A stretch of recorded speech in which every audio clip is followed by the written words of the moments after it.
Olá pessoal, bom dia, tudo bem? Hoje é quarta, 22 de março de 2023 e nós estamos juntos aqui mais uma vez para mais um assunto interessante a respeito aqui do Memória Capixaba, do Espírito Santo, nossa vida, nossa terra, né? E eu vou trazer para vocês um assunto bem interessante trazido à tona aqui pelo professor Mário Aristides Freire, educador, intelectual capixaba, gente muito importante, nesse artigo publicado na revista Vida Capixaba, em 1931, onde ele dispõe sobre alguns documentos históricos aos quais ele teve acesso da Biblioteca Nacional, falando sobre Vitória e a origem do seu nome, a origem de tudo, né? Ali em 1535, por ali.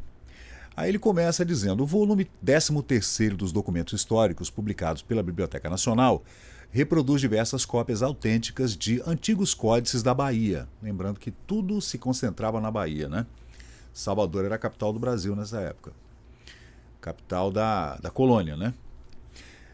São registros da correspondência e atos dos governadores gerais, copiados no princípio do século passado, ele fala do século XIX, por ordem do vice-rei Dom Fernando José de Portugal.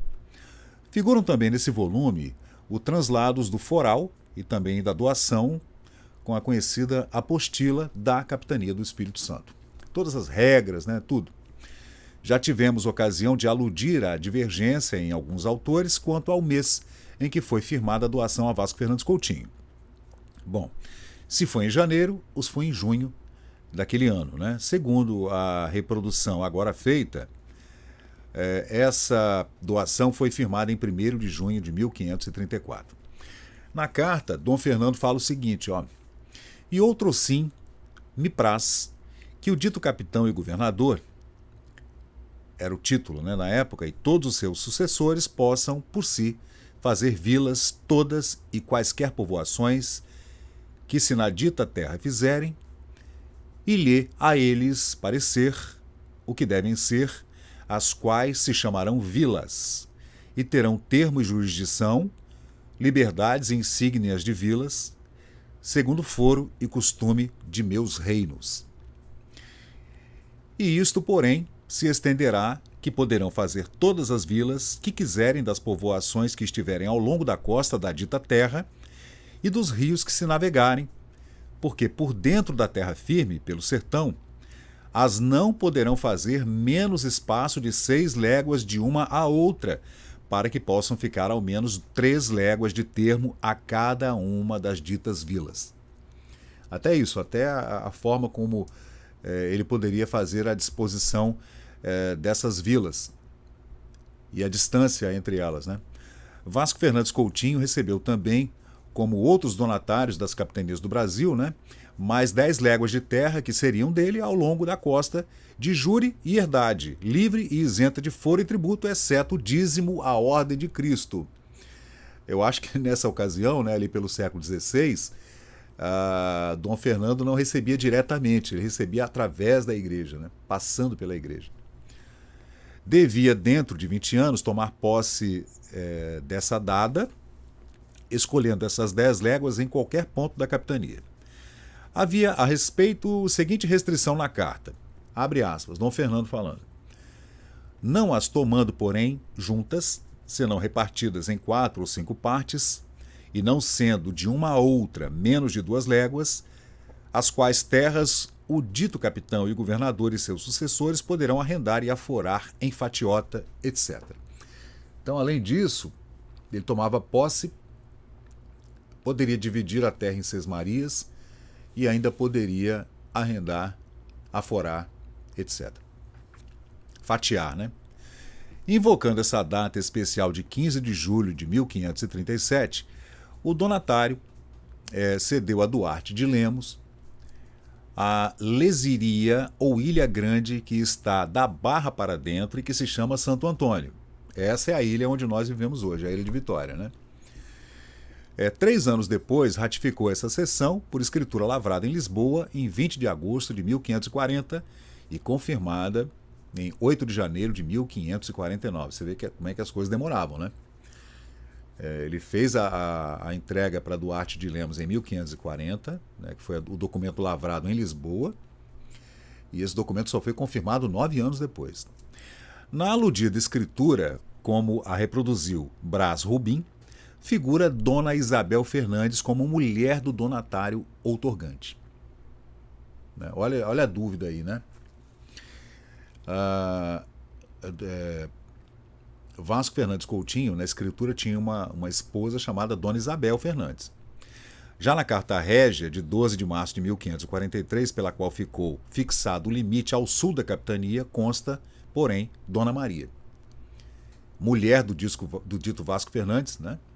Que seria Dona Maria Grinalda, Maria Grimaldi, né? A gente tem muita dúvida com relação a essa documentação.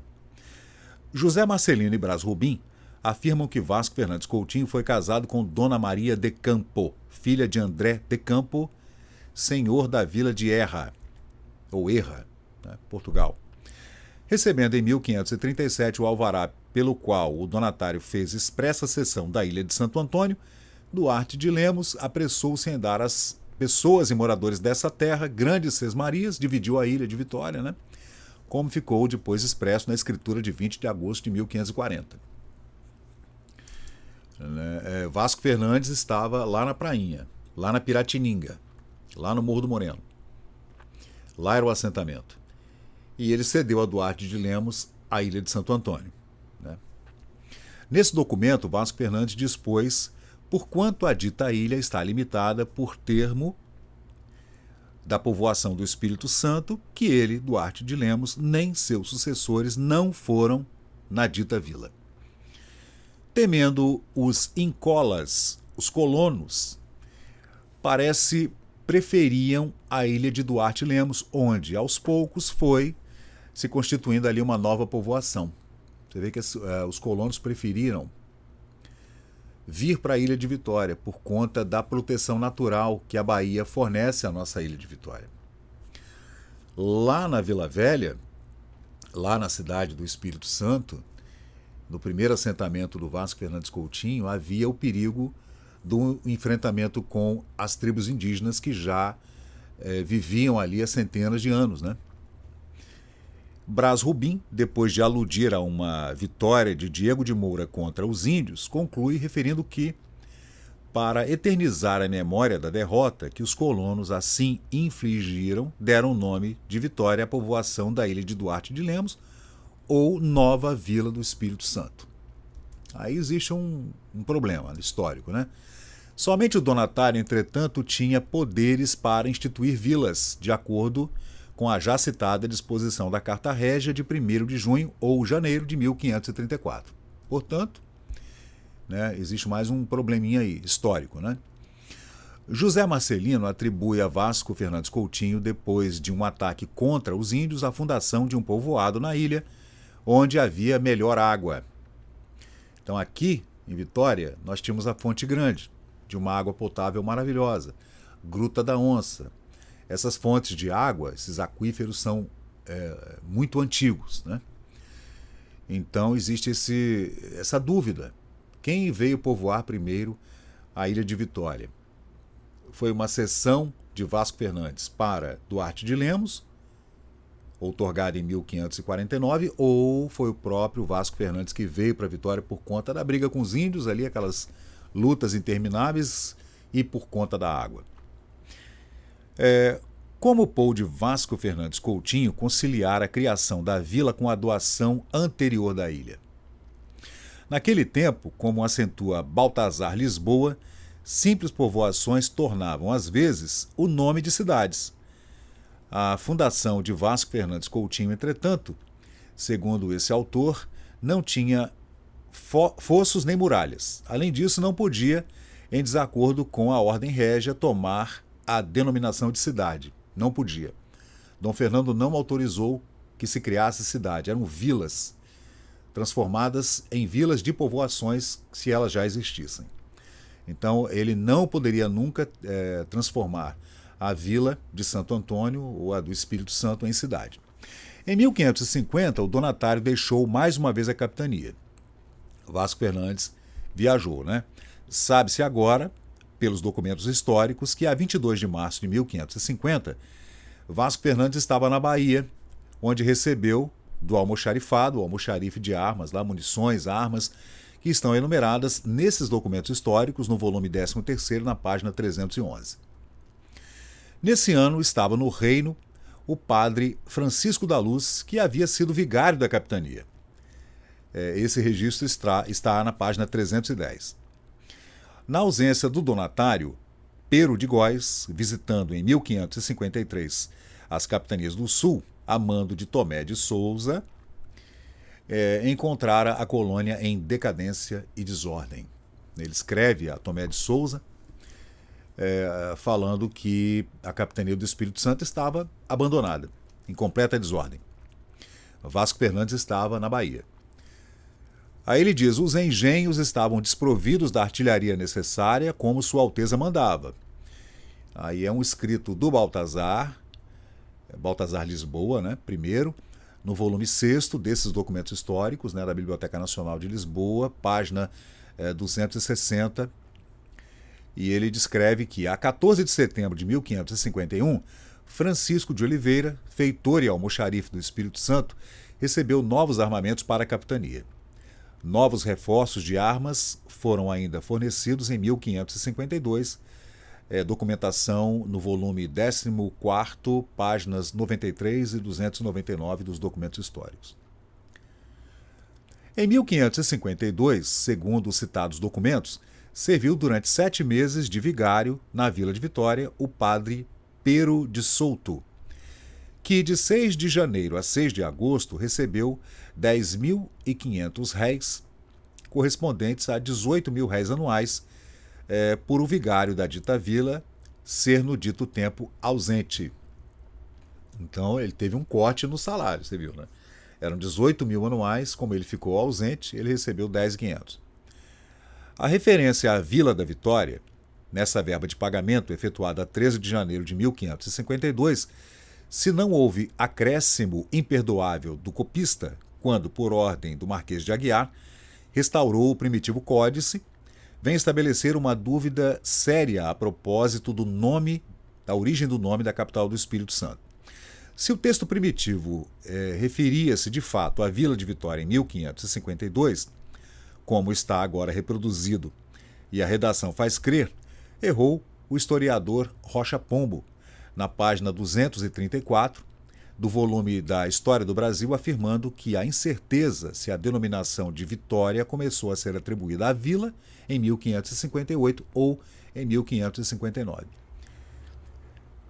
Enfim, Brás Rubim, que em notas comentou os erros de Gabriel Soares, porque confundiu as vilas de Vitória e de Vila Velha, e também Jaboatão, que supôs Vitória fundada em 1630, errou também, por sua vez, quando filiou essa denominação à vitória obtida contra os índios, por Diogo de Moura, por esse fato ter ocorrido em 1558, após a morte de Fernão de Sá, às margens do rio Cricaré. Bom, finalizando, a esse tempo, o donatário, que em 1552 ou 1553 voltara ao reino em busca de novos recursos, ele voltou para Lisboa, Vasco Fernandes. Ele ficou ali em 1550 na Bahia, e em 52 ou 53 ele estava na Europa. Completamente desiludido e alquebrado, Vasco Fernandes escrevia ao governador-geral pedindo tornar-se à terra. Escreveu a Tomé de Souza. A renúncia da capitania foi, afinal, aceita em 3 de agosto de 1560. Vasco Fernandes abandonou a capitania do Espírito Santo.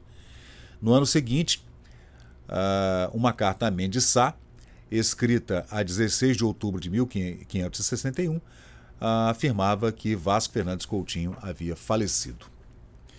Então é isso, gente. Esse é o texto maravilhoso do nosso educador, professor, historiador,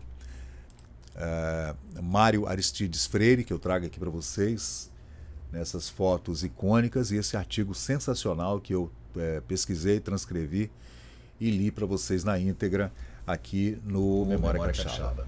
É isso, gente. Para mais detalhes, está tudo lá no Facebook, toda a documentação, inclusive toda a biografia do professor Mário Freire. Tá? Eu sou Fábio Pirajá e esse é o Memória Capixaba. Valeu, gente. Obrigado.